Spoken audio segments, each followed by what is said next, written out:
Ce que je vous propose, c'est très rapidement de faire une petite présentation rapide de KDI Solar pour ceux qui ne connaîtraient pas la société. Donc, on est distributeur et grossiste en solutions photovoltaïques depuis maintenant 2010. Donc, avec quand même une antériorité sur ce marché qui nous a permis de sélectionner au fil des années on est assez convaincu, les bons partenaires fabricants pour vous proposer des produits qui sont adaptés au marché français et qui sont surtout d'une bonne bancabilité, d'une pérennité. Et, euh, et donc là, ce webinaire sur le AC Énergie, il nous tient tout particulièrement à cœur parce qu'on a longtemps hésité à soutenir une action de fabrication externalisée en Asie avec un grand fabricant dans l'optique de donner des standards pour un panneau qui soit le plus possible do it yourself. Pourquoi? Parce qu'on est convaincu que le marché du solaire photovoltaïque en France, en particulier celui du résidentiel, il est encore vraiment en ébullition légère et que dans un futur très proche, avec tout ce qu'on vient de connaître, une année quand même assez particulière, l'autosuffisance énergétique, ou tout du moins l'accès à un taux d'autosuffisance énergétique assez conséquent, va être quand même un cheval de bataille pour beaucoup de Français. AC Énergie est vraiment né de cette philosophie-là, permettre d'accéder au plus grand nombre à une énergie solaire photovoltaïque, à 1 kWh photovoltaïque, de façon simple, hyper sécuritaire. Et donc, on va vous développer un petit peu la philosophie du produit. Ce n'est pas une grande révolution, parce qu'aujourd'hui, on est capable de mettre des micro-onduleurs derrière un panneau solaire photovoltaïque, et on va dire qu'on va avoir on va obtenir un résultat qui sera très similaire. Ceci dit, ça a le mérite d'être connecté en usine, ça a le mérite d'avoir des garanties fabricants qui sont sérieuses, la garantie distributeur également, qui est un paramètre important, puisque KDI Solar a contracté pour bien protéger ses activités et ses installateurs partenaires une responsabilité civile professionnelle qui nous couvre sur des montants qui sont extrêmement conséquents. C'est assez rare sur le marché, donc je me permets de le souligner, parce qu'on n'en fait pas forcément un cheval de bataille tout le temps, mais il faut savoir que c'est quand même des choses qui sont importantes pour vous. Et donc, je vois qu'on a une vingtaine de participants là, qui sont arrivés, vingtaine de spectateurs. Donc, on va commencer tranquillement le webinaire. On a 42 minutes maintenant, il nous reste 42 minutes, puisqu'il y a un webinaire derrière qui commence juste derrière. Donc, on avance. Si vous pouvez poser vos questions sur la partie Q&R de Zoom ou éventuellement sur la partie conversée, j'y répondrai pas forcément, même probablement pas pendant la présentation, mais je prendrai le temps qu'il faut derrière pour y répondre et puis éventuellement aiguiller vers les différents technico-commerciaux ou commerciaux de la société. Allons-y. Donc, du coup, le module AC Énergie par KDI Solar. Donc, le marché français du résidentiel, pour ceux qui seraient encore, on va dire, un petit peu novices sur ce dernier, on va le présenter très succinctement. On va vous exposer donc l'idée du module AC Énergie, l'historique du module AC, les points forts du produit, la gamme AC Énergie. Donc, AC Énergie qui est une société française qui a conceptualisé, imaginé et créé le produit en partenariat avec un leader mondial de la fabrication de panneaux solaires et le leader contesté du micro-onduleur qui n'est autre qu'en phase. Et donc, on va vous faire quelques recommandations d'installation et puis vous expliquer un petit peu comment on peut gérer les SAE. Donc, le marché résidentiel français, aujourd'hui, on estime qu'il est contenu à 20-25 000 installations qui sont déclarées. Ces installations étaient à l'époque échelonnées entre 0 et 9 kW crête. Pour faire simple, entre 0 et 70 mètres carrés de toiture, 70-75 mètres carrés de toiture. Aujourd'hui, on a des technologies qui ont vraiment évolué avec des rendements surfaciques donc des panneaux de plus en plus denses en puissance. Et donc, on a des installations qui sont un petit peu plus réduites en termes de surface et qui permettent d'installer sur des surfaces réduites. Logiquement, le marché résidentiel, c'est une douzaine, une quinzaine, peut-être 18 panneaux. Donc, on est sur des puissances entre 3 et 6 kg, pour faire simple, puisque cette limite de 6 kg qui existe sur le marché français aujourd'hui est une limite technique pour les compteurs, puisque au-dessus de 6 kW, on est censé passer sur des compteurs triphasés. Donc, il y a quelques produits qui sont disponibles sur le marché qui vous permettent de faire des installations en toiture avec de l'intégration au bâti ou de l'intégration simplifiée. On y reviendra parce que je vois qu'il y a une petite question qui est tombée sur la compatibilité avec EasyRoof. Donc, effectivement, aujourd'hui, on est sur un marché qui est avec de l'IAB et quand même qui est en train de basculer quand même assez lourdement, sauf sur la construction neuve, sur de l'ISB avec des crochets de toiture. Donc, le produit donc, doit répondre à ces impératifs de marché français. On a une petite subtilité qui est que, passé les 3 kW, on a des régimes de TVA et des régimes de subvention de feed-in tarif qui sont différents. Du coup, on part sur le principe qu'on doit être capable de répondre à l'installateur ou tout du moins au client final qui veut mettre exactement 3 kW sur la toiture. Donc là, on a fait l'effort de rester sur un panneau de puissance unitaire de 300 watts. C'est vraiment uniquement dans cet intérêt. Sinon, il n'y aurait aucun intérêt, entre guillemets, à brider finalement la capacité et puis le développement technique du fabricant de modules. Il est largement capable, sur une surface quasi équivalente, de vous donner 330, 335, parfois 340 watts. Donc, le marché de la maison neuve, c'est environ 125 000 maisons en France l'année dernière. Donc, on aimerait demain que sur ce marché du résidentiel qui aujourd'hui est piloté par on va dire une vingtaine de boîtes pour être un petit peu large, il y a très peu de diffus, très peu d'installateurs, ce que j'appellerais confidentiels.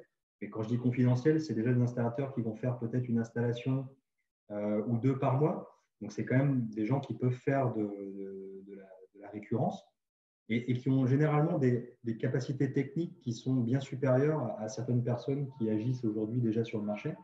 Et donc, on s'adresse vraiment demain à ces gens-là, c'est-à-dire des gens qui vont avoir des capacités de mise en œuvre en toiture, donc avec des vraies qualifications, des capacités électriques, même si elles sont assez modestes et qu'on n'a pas, voilà, c'est pas de la grande, de la grande technicité au niveau électrique, encore plus avec un module AC qui permet d'éviter de travailler en courant continu. Donc, voilà un petit peu la philosophie du produit. Et on estime que la RE 2020 sera appliquée hypothétiquement à l'été 2021, on espère qu'elle sera enfin mise en place, et que le photovoltaïque ne sera pas absent des solutions et du rôle qu'il aura à jouer pour y répondre. Donc, le potentiel du segment de marché résidentiel, on est en France, un des pays qui achète l'énergie le moins cher au monde, en Europe en particulier. Et pour le coup, on peut légitimement penser que ce marché résidentiel, finalement, en autoconsommation, ou tout du moins en autoconsommation avec vente de surplus, mais finalement, il ne décolle que très peu parce que les gens ne se sentent pas hyper concernés par le fait de produire de l'énergie avec un coût de revient qui aujourd'hui est extrêmement compétitif sur le marché du solaire photovoltaïque. On a un des coûts de revient du kilowattheure les plus faibles dans les énergies. C'est un peu moins vrai sur les installations résidentielles parce qu'on n'a pas les grandes économies d'échelle qu'on peut avoir sur les grands projets en toiture ou les grands projets au sol. Malgré tout, consommer de l'énergie qui est produite chez soi de façon flat en termes de tarifs pendant une vingtaine d'années, 25 ans, 30 ans, puisqu'on a des garanties de performance sur les panneaux qui aujourd'hui dépassent allègrement la durée du contrat d'achat que vous propose l'acheteur obligé. Et donc, du coup, on est vraiment convaincu qu'au fur et à mesure de l'avancement et de l'augmentation des tarifs conventionnés d'électricité, eh bien, on va avoir de plus en plus de gens captifs sur le fait de pouvoir produire leur énergie en local. Donc, le moyen le plus simple de réduire sa facture d'électricité, c'est bien sûr déjà de faire attention à ses consommations. Ça, on est assez clair là-dessus. Donc, maîtriser ses consommations électriques, isoler évidemment pour ceux qui chauffent à l'électrique. Et puis derrière, venir faire un apport d'électricité qui est généré tout de suite sur votre toiture ou pourquoi pas au sol, sur des systèmes qui sont lestés, qui sont très performants aujourd'hui et facilement installables, sur un carport. On peut imaginer plein de choses pour ce marché résidentiel qui ne demandent qu'à être matures et qui ne demandent qu'à être captés par des vrais intervenants locaux de proximité. Je pense que ça rassurera beaucoup le particulier. Donc, en rénovation, le photovoltaïque permet de réaliser une plus-value sur la maison. Ça, c'est ce qu'on a constaté. Ça a du mal à être vraiment complètement palpable parce que les prix de l'immobilier sont très fluctuants. Dans tous les cas, ce qu'on pourrait se dire, c'est qu'en rénovation, une maison qui aura été équipée de panneaux solaires avec un tarif de vente de surplus et donc une consommation sur un gestionnaire de réseau, sur un fournisseur d'énergie, pardon, qui est apporté par un gestionnaire du réseau, eh bien, on va avoir peut-être, au-delà de la plus-value qui est difficilement palpable suivant les secteurs, on peut quand même légitimement penser que ça va peut-être donner la préférence. Un petit peu comme le cachet, le fait d'avoir des équipements, un terrain un peu plus grand.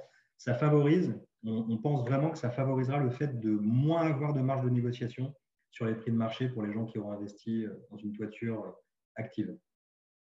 Aujourd'hui, ce marché résidentiel est encore supporté par l'État. Il y a des primes à l'investissement pour les acteurs qui souhaitent faire des ventes de surplus. Il y a un tarif de revente de surplus.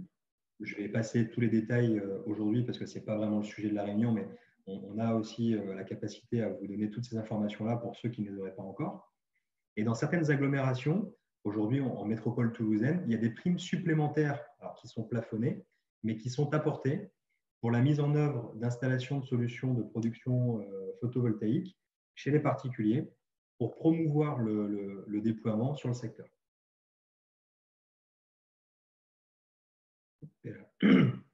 Alors, le frein au développement du marché PV résidentiel. Ça, c'est ce qu'on a constaté. On n'est pas un gros acteur du marché résidentiel chez Cavite Solar. C'est une poche de croissance à coup sûr pour nous.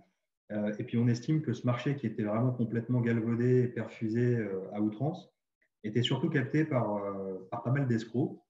On les appelle un petit peu, entre nous, on les appelle les margoulins pour l'anecdote. Et du coup, on a voulu, autant que faire se peut, rester vraiment en retrait de ce marché parce que les marchés extrêmement perfusés et qui sont portés par des sociétés qui font de la vente un peu directe, de la vente presque parfois pour certains de la vente forcée. On n'a pas voulu y mettre les pieds. Aujourd'hui, on estime quand même que ce marché s'est quand même beaucoup assaini et qu'on a un rôle à jouer parce qu'en tant que numéro 1 de la distribution de produits PV en France, on ne voit pas pourquoi on ne pourrait pas apporter des vraies solutions aussi bien techniques mais aussi économiques à des installateurs, artisans, électriciens, couvreurs, charpentiers, photovoltaïciens bien sûr, qui font déjà ce métier-là depuis des années. Et donc du coup, on veut essayer de péter un peu la tête aux idées reçues sur le fait que dans le résidentiel se posent souvent des modules avec un petit drapeau allemand. Souvent, c'est un drapeau allemand, parce qu'on est très fiers d'acheter allemand. Eux, pas du tout d'acheter français, hein, pour votre info d'ailleurs.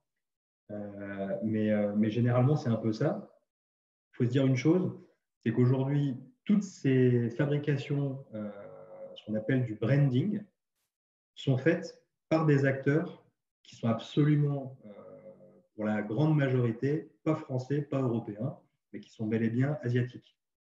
Du coup, nous, on estime que les fabricants de modules asiatiques sont quand même aujourd'hui des leaders technologiques parce qu'on serait quand même bien malheureux de devoir proposer pour des gros projets en toiture ou projets au sol des panneaux, ça me brise le cœur de dire ça, mais des panneaux français, parce que ça a été très compliqué, l'industrialisation du marché français du panneau, avec beaucoup d'aléas. Et aujourd'hui, les avancées technologiques, ils se passent à Taïwan, ils se passent en Chine, ils se passent en Corée.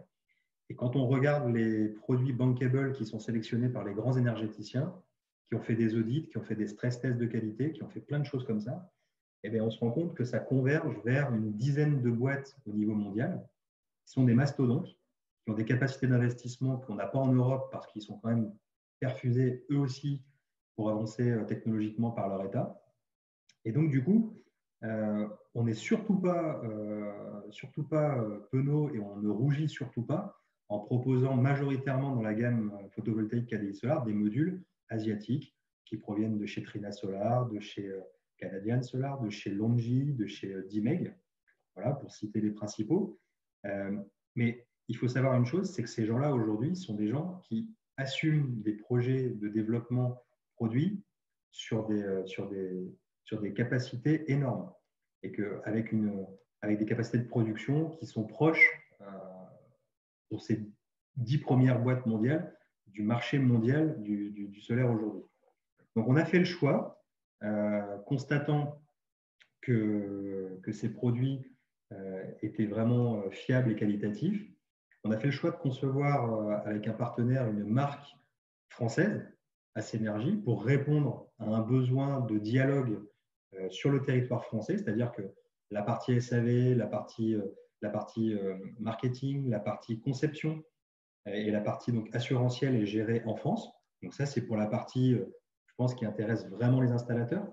Par contre, tout ça est fabriqué en Asie par un leader technologique qui s'appelle Enyang Dimeg, donc qui est un acteur très connu par ceux qui font des projets en appel d'offres de la Creux, et donc qui va assembler les micro-onduleurs vedettes en phase sur ce produit. Pourquoi on a voulu partir sur en phase plutôt que sur un autre micro-onduleur?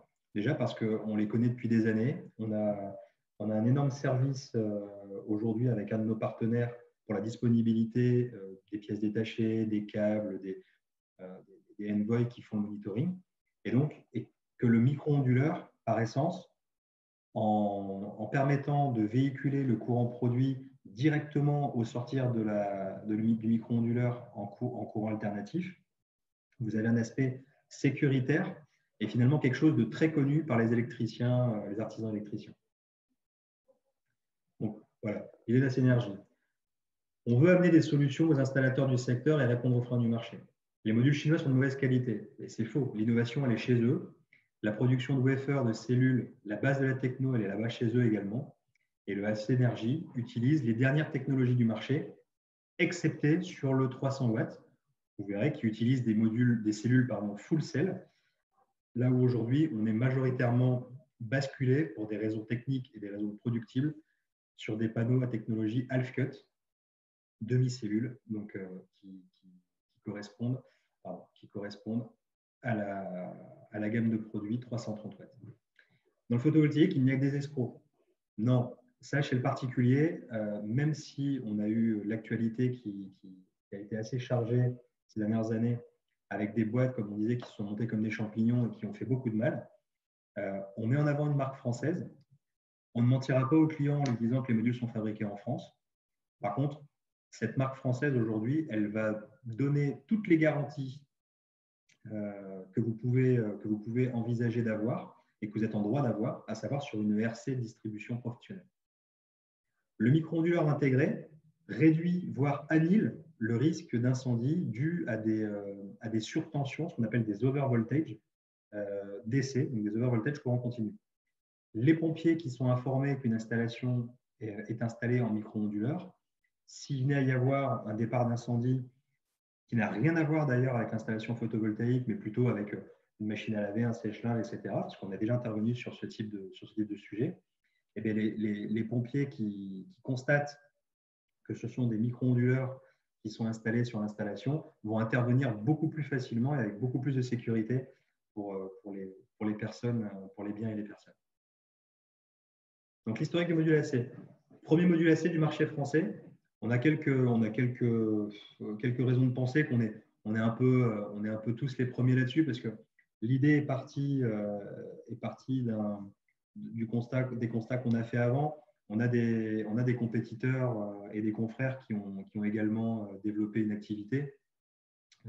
Et donc, on ne va pas se gargariser de savoir si on est premier, deuxième ex aequo, premier ex aequo. La vérité, c'est qu'on a amené cette solution et que en fait, on a un petit peu le sentiment que le concept du module AC est vraiment quelque chose qui était manquant pour rendre le métier d'installation de panneaux solaires photovoltaïques accessible à un plus grand nombre. Voilà, parce que c'est clé, il est vraiment important que le retour d'expérience qu'on a pu prendre sur les marchés belges, en Wallonie en particulier, ou hollandais, doit être un vrai modèle et un vrai leitmotiv pour notre marché français. On n'a pas assez d'installateurs sur le marché français pour répondre à la demande qui se prépare demain. Le boom du marché photovoltaïque doit exister là, dans les 3-4 années à venir, avec si ce n'est un doublement qui est quasiment acquis par toutes les personnes qui réfléchissent à ce sujet, voire un triplement dans les 5 prochaines années. On se doit d'avoir des installateurs en local qui sont capables de faire des mises en œuvre qualitatives et puis d'assumer ce type de prestations. Donc voilà, l'historique du module AC, on avait mis une petite présentation que vous retrouverez en replay derrière. La NASA, ça remonte aux années 80. En phase a racheté un concept. Donc c'est un fabricant de modules leader aux États-Unis, qui ont permis de lancer des tests à grande envergure. Et donc, après 3 années d'expérience, principalement aux US, ce module AC en phase représente près de 50% du marché résidentiel chez eux. Donc, on est sur une approche finalement qui est assez sécuritaire en disant que ce produit doit avoir un bon accueil en France. Voilà, de grands fabricants tels que SunPower, qui font partie du groupe Total, produisent aujourd'hui 95% de modules AC sur le secteur. Après avoir goûté au module AC, ces installateurs aux US, voilà, ils peuvent plus se passer pour des raisons assez évidentes. C'est rapide, c'est facile à mettre en œuvre, c'est qualitatif, c'est sécuritaire. Un petit peu ce qu'on avait expliqué juste au début. Et je vais rajouter une petite composante, c'est très évolutif. C'est-à-dire que demain, vous allez mettre 10 panneaux sur un toit en micro-onduleur. Il n'y a absolument rien qui vous empêchera, dans 2 ou 3 ans, si les besoins clients ont évolué, de pouvoir proposer des extensions d'installation, puisque ça sera simple de pouvoir ajouter des modules, et eux également aussi avec des micro-onduleurs. Chose qui est quand même beaucoup plus délicate à faire avec des modules qui sont câblés en DC sur un onduleur string qui est plugué au mur dans le local technique ou dans le garage. Le marché du résidentiel aux US représente un volume phénoménal avec 2,8 gigawatts qui ont été installés en 2019. Et ça nous permet quand même de penser que cet avenir du résidentiel en France, avec un marché qui aujourd'hui pèse 150 mégas, on va arrondir, doit grandir extrêmement dans les années à venir. Les points forts du produit, donc pour vous installateurs, c'est qu'on n'a pas de dimensionnement à faire en amont. Très peu nombreux sont les installateurs qui font des kits résidentiels uniquement et qui ont dans leur back-office, dans les bureaux, des ingénieurs ou des techniciens de bureaux d'études qui sont en mesure de faire des dimensionnements pour savoir s'il faut brancher tant de panneaux par string, tant de panneaux, s'il faut mettre tel fusible, s'il faut mettre des fusibles, s'il ne faut pas en mettre d'ailleurs. Est-ce que cet onduleur, le paramétrage va être bien acquis? Est-ce qu'on va être dans un taux de fonctionnement qui va être optimal?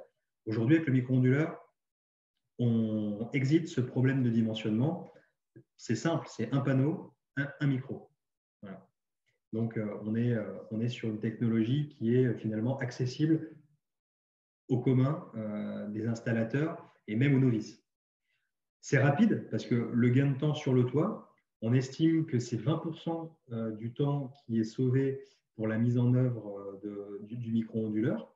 C'est-à-dire à savoir de le fixer sur le rail, etc., de bien tendre les câbles, de mettre comment on appelle ça, les colsons ou les serflex pour que les câbles ne pendent pas et puis faire une pose propre. Donc, on a vraiment cet aspect gain de temps pour l'installateur en toiture qui peut, pourquoi pas, permettre demain d'imaginer sur une journée, mais rentabiliser un peu plus ses équipes et puis avoir un chiffre d'affaires un petit peu plus conséquent en posant plus de panneaux par jour. La sécurité avec le micro-onduleur intégré, du coup, puisqu'on n'a pas encore une fois de courant continu qui circule au-delà du micro-onduleur. Donc, on a une tension à vide qui est de l'ordre de 40-45 volts suivant les fabricants. Donc, il n'y a aucun caractère de dangerosité. La flexibilité que j'avais évoquée juste avant, donc rajouter un ou plusieurs modules sur l'installation à venir. Le SAV, très facile, puisque du coup, on n'a pas forcément besoin, si on imagine un SAV dans 10 ans. Vous savez, aujourd'hui, on remplace quelques modules qui ont une dizaine, une quinzaine d'années sur des formats 1580-808. À l'époque, ils faisaient 180 watts. Bon, ben, aujourd'hui, on les remplace par des modules de 200, 205, 210 watts à des dimensions équivalentes parce que les technologies ont évolué. Et demain, avec un micro-onduleur, vous allez tirer la quintessence du panneau en cas de SAV. Et surtout, vous n'allez pas créer de problématiques de raccordement ou de compatibilité onduleur. Le SAV, eh bien, le SAV du module, il est assuré par une entreprise française qui s'appelle AC Énergie. Et derrière, on aura KDI Solar en backup avec là, à date aujourd'hui, sur 2020, plus de 650 000 modules livrés sur le territoire français. Ça correspond à peu près à 214 mégawatts, si je ne dis pas de bêtises, à avant-hier. Donc, du coup, on estime aujourd'hui que faire le choix de AC Énergie, ça sera de faire un choix quand même assez sécuritaire parce que vous faites confiance au leader de la distribution du marché. On a un vaisseau amiral de 7000 m² qui est basé à Clisson, donc en périphérie nantaise. Pour ceux qui connaissent la musique métal, c'est le temple du Hellfest. Et on aimerait bien que ce soit demain une vraie place forte du solaire en France. Donc, c'est en train d'en devenir une, avec un dépôt tout neuf de 7000 m² là, qui fait office vraiment de vaisseau amiral pour les expéditions. Donc, on est capable de réagir extrêmement vite puisqu'on a un stock aujourd'hui qui est autour de 10 millions d'euros. Donc, ces produits vont être tout le temps maintenus, stockés. Et aujourd'hui, on aura à cœur de vraiment montrer à quel point ce duo AC Énergie KDI Solar est capable de vous donner une certaine sérénité dans vos actions de vente, dans un premier plan, et dans vos actions de maintenance, malheureusement, s'il y avait à en faire. Donc, et le micro-onduleur également, il faut savoir que ce micro-onduleur, Enphase, la société Enphase, est basée aussi également à Lyon et que ce projet de module AC a été fait en totale transparence avec les équipes d'Enphase et que évidemment, aujourd'hui, on a un support également de la part de leurs équipes, ne serait-ce que pour des questions de paramétrage, des questions de monitoring, certaines questions qui pourraient être un petit peu plus touchy pour les installateurs, mais qui nous semblent aujourd'hui vraiment à la portée du plus grand nombre. Donc, les formations pour vos poseurs seront simplifiées. Il y aura moins de pièces, moins d'étapes d'installation, quasiment pas de risque d'erreur, puisque les installations plug and play vont favoriser aussi la qualité. Vous avez vous n'aurez pas de sertissage à faire. Les câbles sont des câbles raccord rapide avec des connectiques qui sont IP67. On est sur des micro-onduleurs qui ne possèdent pas de partie métallique, donc on n'a pas besoin de faire de mise à la terre de ces micro-onduleurs. Donc, on a vraiment pas mal d'arguments techniques à faire valoir qui vont permettre, encore une fois, de réduire le risque de malfaçon. Demain, vous avez une mauvaise mise à la terre, on va avoir des résistances d'isolement. Demain, on va avoir un défaut de connectique, mais vous allez avoir aussi des résistances d'isolement et des risques d'échauffement et des risques d'incendie. Exit ces risques-là avec la technologie Enphase qui vous permet de plugger directement avec des raccords rapides très fiables les produits et de concevoir votre installation en toute sécurité. Le gain de place, ça c'est quand même quelque chose que vous allez difficilement palper, mais le plus besoin de stocker de micro-onduleurs à part, c'est-à-dire que vous avez sur une installation, je vous disais tout à l'heure, un panneau, un micro. Eh bien, le gain au niveau des coûts logistiques, c'est d'avoir le carton, c'est d'avoir l'emballage, c'est d'avoir la personne qui va faire le picking dans le dépôt, parce que personne ne peut ignorer qu'aujourd'hui, les coûts de transport avec la crise qu'on a subie ont explosé, avec des coûts de transport, avec des surcharges gasoil, des choses comme celle-ci.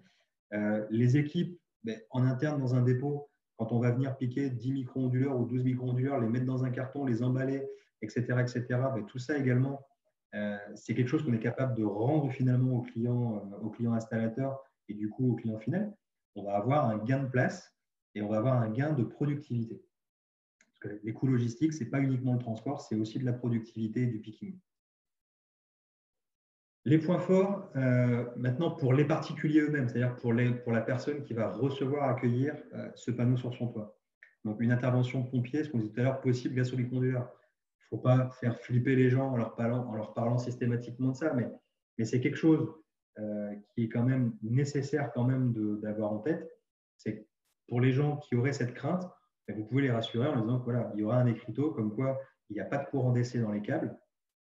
Et donc, pour le coup, cette installation est safe, donc elle est sécuritaire, pardon, et donc elle permet aux professionnels du feu d'intervenir sans risque pour eux, sans risque pour les autres. La flexibilité, c'est pareil. Aussi bien l'installateur, il est content de pouvoir proposer une vente complémentaire parce qu'il a vu que le client avait des besoins qui avaient évolué, parce qu'il a vu que le client, peut-être demain, avait l'envie d'aller mettre une batterie. Pourquoi pas? Et donc, pour le coup, l'installation qui suffisait en vente de surplus en 3 kg pour couvrir des besoins finalement faibles au cours de la journée, ils vont pouvoir couvrir beaucoup plus de besoins et élargir la courbe d'autosuffisance énergétique en implémentant une batterie. Et là, pour le coup, il va falloir rajouter des modules pour être en capacité de la charger, cette batterie. Donc ça, c'est quelque chose que le client va apprécier également. C'est de faire un investissement finalement qui est évolutif. La qualité, encore une fois, on ne peut pas, entre guillemets, présager de quoi sera fait les années à venir en termes de garantie, en termes de réponse de la part des assureurs. Nous, aujourd'hui, ce qu'on est sûr, c'est qu'on a allié la force d'un fabricant de modules qui est verticalement intégré, qui fournit des wafers et des cellules à une quantité astronomique d'assembleurs de panneaux solaires, qui fabrique donc notre module à Synergie, qui est Tier 1 dans le classement Bloomberg et qui est donc du coup mis finalement en osmose avec le leader mondial des micro-onduleurs qui s'appelle Enphase. Et je pense que le particulier, même si ce n'est pas quelque chose que je mettrais moi volontairement directement en avant, ça a le mérite d'être une marque française. Je tiens beaucoup à insister là-dessus. On n'apprécierait pas que ce soit vendu comme un panneau fabriqué en France. Qu'il soit conceptualisé en France, imaginé, designé en France, c'est quelque chose que vous pouvez tout à fait apporter comme réponse et puis comme message à vos clients.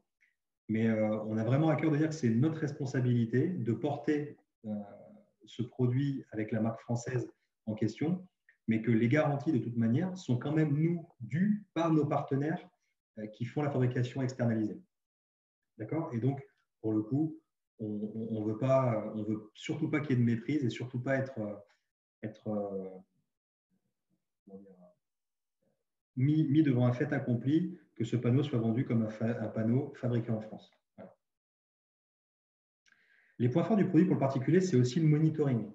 Je ne sais pas si les personnes qui suivent ce webinaire ont déjà posé du Enphase Énergie, mais quand même quelque chose qui est quand même très sympathique pour le client, c'est d'avoir accès à sa production journalière, d'avoir accès à son taux d'autoconsommation, donc son taux d'autosuffisance énergétique, ce qu'il a pris sur le réseau, ce qu'il a pu consommer au fil du soleil, potentiellement demain s'il a une batterie, à quel niveau elle est chargée. Donc là, on a un monitoring qui est extrêmement performant avec l'Envoy et qui est complètement gratuit et complètement intégré. La gamme de panneaux, maintenant, on y vient. Alors, on a commencé à proposer ce panneau avec le 300 watts full black. Aujourd'hui, pourquoi 300 watts full black? Pour pouvoir faire sur un kit 2x5, éventuellement sur un kit 2x10, etc., des panneaux qui vont vous donner un nombre de kilowatts crête installés en toiture avec des multiples de 3 kW, un multiple exact. Il y a des gens qui y sont attachés. Pourquoi full black? Parce que c'est esthétique en toiture, aussi bien sur de l'ardoise que sur de la tuile, qu'éventuellement sur un bac acier d'ailleurs, et même éventuellement au sol sur un support lesté. Voilà, pour en avoir déjà vu installer quelques-uns et pour en avoir moi-même un dans mon jardin avec des panneaux full black qui sont à 1m80, 1m90 du sol. On est sur quelque chose d'assez esthétique et qui constitue pratiquement un élément de mobilier de jardin et qui est tout à fait esthétique dans un environnement. Donc la disponibilité, elle est assez limitée sur 2021 pour ce 300 watts. Pourquoi? Parce que je vous ai tout à l'heure en préambule, on est sur une technologie finalement qui est mature, mais un peu vieille. On est sur du full cell. Ce full cell avec des cellules de 158,75 mm, et bien demain, on constate un grandissement tous les jours, toutes les semaines, une course à l'agrandissement de la puissance unitaire des panneaux. donc l'augmentation de la puissance unitaire des panneaux. Et donc, on estime que ce panneau, il va falloir travailler avec sur 2021, mais très certainement quand même songer à passer sur des panneaux plus puissants, un petit peu plus grands, et sur lesquels on installera un peu moins de panneaux. Donc, pour le coup, on pense à sortir très prochainement, donc, en complément du 330, quand le 375 watts sera disponible en full black.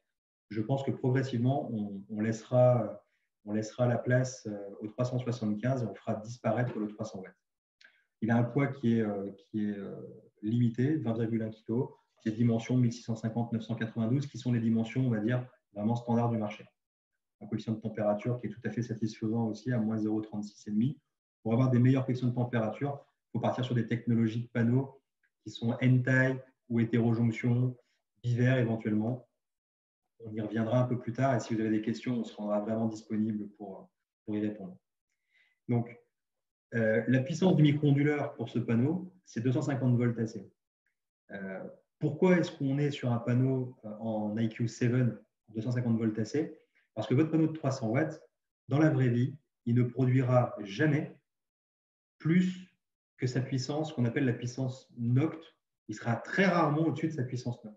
Du coup, on va privilégier le fait de charger un petit peu le micro-onduleur pour avoir un démarrage très tôt le matin, donc dès des rayonnements faibles, et très tard, et un fonctionnement jusqu'à très tard le soir.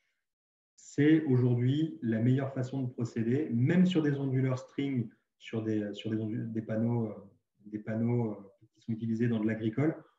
On ne met jamais un onduleur, ou très rarement un onduleur de 100 kW pour 100 kW de panneau, de 100 kVA pour 100 kW de panneau. On est plutôt sur un coefficient de dimensionnement 85-90 kVA pour 100 kW. Là, c'est exactement la même chose. Donc, il ne faut pas insister là-dessus. Il faut expliquer ça au client gentiment s'il vous pose la question. Mais il n'y aura aucun impact sur la production globale de l'année sur son produit. Donc, le 330, pour le coup, technologie beaucoup plus récente, half-cut. Donc, vous voyez un petit peu une séparation là au niveau du panneau. Et donc, on est sur un panneau qui va aller chercher 330 watts en full black. Donc, ce sont des installations généralement où on va mettre 9 panneaux pour aller chercher une puissance très approchante des 3 kW. Donc, toujours sur un cadre noir tel l'armoire. On va chercher un petit peu plus de rendement surfacique. Du coup, on mettra un peu plus de puissance sur une surface équivalente par rapport au panneau que vous avez vu précédemment. Le poids qui est quasiment équivalent, des dimensions qui sont tout à fait contenues et qui sont adaptées à la toiture, et un coefficient de température qui est identique. Le 330 watts cadré noir Tedlar blanc, vous voyez, un petit peu moins esthétique. Il y a des gens aujourd'hui qui nous demandent spécifiquement du cadre noir Tedlar blanc pour avoir, on va dire, la performance optimale. Le cadre noir porte très peu à conséquence. Le Tedlar noir sur les ensoleillements les plus puissants, en particulier dans le sud de la France, ont tendance à faire un petit peu plus chauffer le panneau. Et donc, le panneau qui chauffe produit moins. Donc, on a des gens qui privilégient le Tedlar blanc. Sur des toitures tuiles, ce n'est absolument pas du tout choquant. Et ça permet effectivement d'avoir un productible qui est un peu meilleur, surtout en période de forte chaleur. La puissance du micro-onduleur qui est mise sur ce panneau, c'est du 295 voltampères. Et donc, le IQ7+, et encore une fois, il est largement suffisant, puisque quand on vous détaillera plus tard les fiches techniques de ces panneaux half-cut, vous verrez que la puissance NOCT n'excède pas les 295 voltampères. Voilà une vue de dos, parce que ça, c'est quand même une question qu'on attendait, une vue de dos de comment est intégré le micro-onduleur sur le panneau et comment c'est câblé pour les modules half-cut. Voilà, vous avez une photo du panneau AC, où le micro-onduleur est derrière et puis câblé à chaque finalement demi-boîte de jonction. Là, on vous explique un petit peu dans la convention d'installation, le micro-onduleur, il arrive pour des questions techniques et de packaging, il arrive sur un support plugué. On imagine qu'il est collé. Là, aujourd'hui, il est touche-touche avec le Tedlar. Ce n'est pas souhaitable, parce que le micro-onduleur en fonctionnement peut chauffer un tout petit peu. Et dans tous les cas, on veut éviter ce genre de choses. Et dans les préconisations, il sera impératif, quand vous allez mettre en œuvre le produit avant de monter le panneau sur le rail, de dégoupiller la petite languette et de relever le micro-onduleur. Il y a un petit cran d'arrêt qui permet de laisser cette lame d'air qu'on a en dessous et qui vous permet de garantir un fonctionnement optimal et du micro et du panneau. Pour les étiquettes, pour faire votre calpinage et puis savoir où vous avez placé tel numéro de série de micro pour avoir une belle vision sur l'outil de monitoring de quel micro produit avec quel panneau à tel endroit, il est extrêmement conseillé, enfin il n'est même pas conseillé, il est obligatoire de détacher cette petite languette avec le numéro de série et puis de le mettre sur un bout de papier au départ, sur votre fiche chantier par exemple, et vous allez pouvoir concevoir ensuite sur Enlighten, en faisant cliquer, glisser les panneaux, pouvoir concevoir votre centrale et mettre les modules au bon endroit pour qu'on ait les bons retours de productibles module par module. Donc la gestion des SAV, elle est gérée par KDI Solar et par le fabricant de modules. Donc on aura une adresse email qui s'appelle, contact@acenergiesolar.com. Pour le micro-onduleur, le SAV classique en phase, c'est-à-dire que le formulaire à renseigner sur le site d'Enphase France, dont voici le lien là ci-dessous.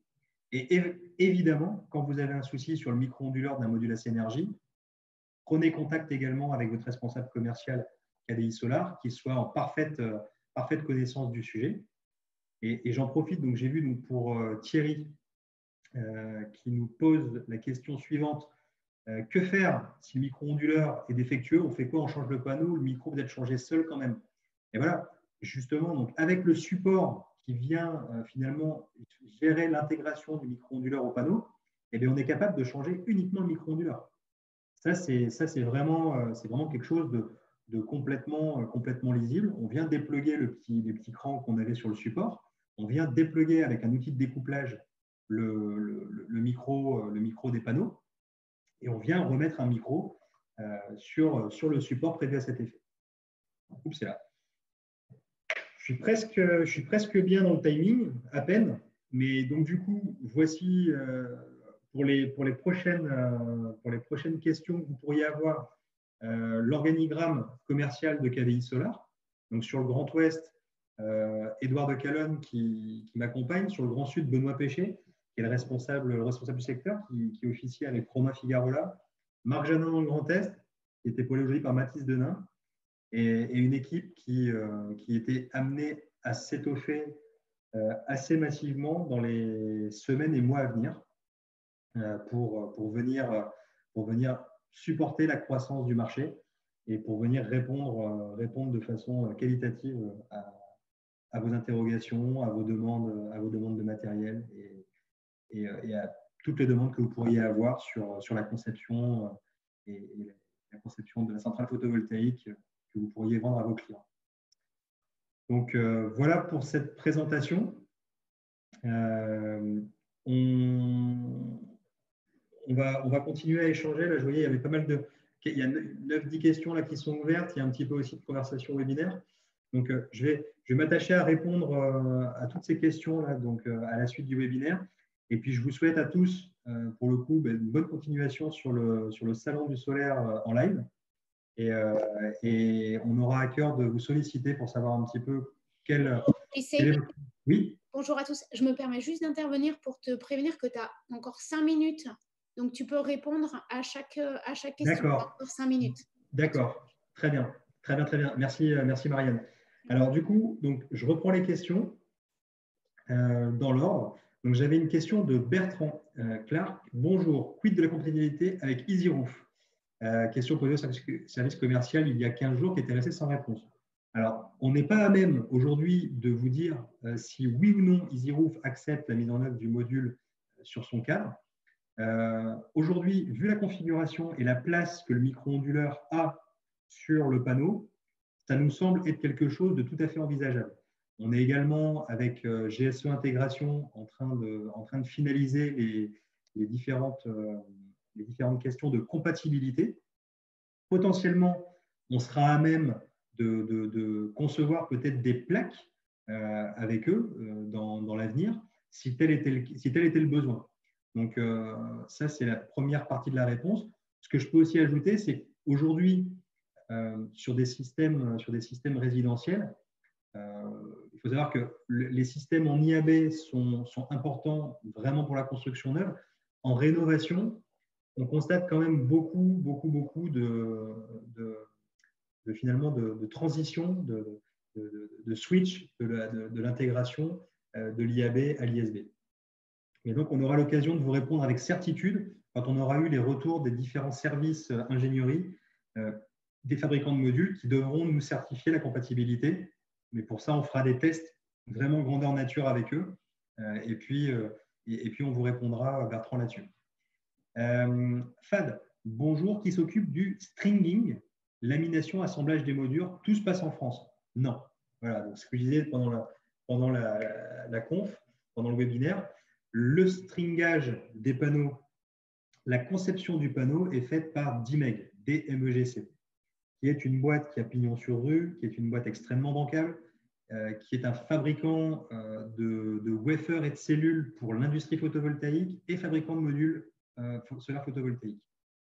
Voilà, je pense que j'ai répondu de façon très claire à cette question. Rien ne se passe en France sur la fabrication. Tout s'est passé en France pour la philosophie, la conception, l'imagination du produit, évidemment le design du produit et les prérequis. Thierry, un micro est défectueux, on fait quoi? Et bien voilà, ça on a fait la réponse tout à l'heure, on est en mesure de le changer sans changer le panneau. Plus d'explications sur installation plug and play, SVP. Installation plug and play, ça veut dire que vous avez un câble chez Enphase qui s'appelle le Q-Cable. Ce Q-Cable, aujourd'hui, il est constitué en chapelet avec des raccords femelles rapides. Du coup, vous avez ce qu'on appelle des connectiques IP67 pour lesquels vous n'allez pas avoir besoin de faire du dénudage, du sertissage, du cossage, etc. Vous allez pouvoir directement dérouler votre Q-Cable le long de votre chaîne de panneaux et venir avec les adaptateurs qui se mettent sur les micros, venir plugger votre câble Q-Cable dessus. Et ensuite, ce que vous avez à faire en bout de chaîne, c'est uniquement mettre un bouchon de terminaison pour gérer l'étanchéité parfaite à la coupe du côté où il faut le mettre en œuvre. Et puis de l'autre côté, mais vous allez avoir, là pour le coup, nécessité de mettre une boîte de dérivation ou que sais-je, peut-être directement ramener ça jusqu'au tableau électrique sur un boîtier de protection sur lequel vous allez venir mettre un disjoncteur différentiel, mettre votre Q-relais, qui est la protection découplage pour répondre à la VDE. Et donc, pour le coup, ça, effectivement, il va y avoir un bornier pour remettre le câble côté coffret. Mais on est vraiment sur une installation où vous pouvez faire une installation quasiment sans outils, sur pince à sertir, pince à dénuder, etc. Et ça réduit donc le risque, ce que je disais tout à l'heure, de défaut de sertissage, parce que quand on en fait plusieurs dizaines, plusieurs centaines par semaine, eh bien, on est quand même très rarement capable de garantir qu'on a un sertissage parfait sur toute la connectique. Pourriez-vous m'envoyer votre présentation SVP donc pour Samir? Et bien, Samir, avec la méthodologie qu'on a mis en place, vous allez pouvoir voir le replay de la présentation directement sur le site salon-solaire.live. Alors, pas tout de suite, mais je crois que dans 2 heures à peu près, elle sera en ligne. Donc, vous pourrez la repaginer et vous pourrez absolument la diffuser à votre guise via ce site. Voilà pour ces questions-là. Comment est géré, quid de la fiabilité de l'ensemble module onduleur? Donc ça, c'était Jean-Paul. Et donc derrière, Jean-Paul également, comment est gérée la température du micro-onduleur alors qu'il est à l'arrière du module et collé et qu'il est sous-dimensionné? Poids non négligeable du micro, délamination immédiatement en sous-phase, très bonne initiative de la part de Cali. Bon, du coup Jean-Paul, pour faire vraiment une réponse complète, donc le micro n'est pas collé à l'arrière de la phase comme on l'a vu, il y a une lame d'air qui sépare, qui est suffisante et qui est validée par Enphase et par DMEG pour ne remettre absolument pas en question la lamination du module, la température de ce dernier, optimale pour le fonctionnement, et également donc, les tests de collage en usine ont directement été faits par Indian DMEG avec toutes leurs recherches R&D. Et aujourd'hui, on a une garantie du produit qui est parfaitement préservée malgré la mise en œuvre du micro-onduleur en sous-face. Donc, je ne sais pas si ça répond parfaitement à votre question, mais pour la température, ça n'est pas un sujet compte tenu de la lame d'air et compte tenu du fait que le micro-onduleur a des tensions qui sont quand même faibles et des intensités qui sont assez faibles qui circulent dans lui. Donc, il y a quand même peu d'échauffement. Pour avoir mis la main régulièrement sur des micros en fonctionnement, on va dire que, allez, on monte peut-être en plein été à une quarantaine, une cinquantaine de degrés, quoi. Mais dans tous les cas, quelque chose qui n'est absolument pas dolore ni problématique pour un panneau solaire. Donc, j'espère que j'ai répondu à toutes vos questions.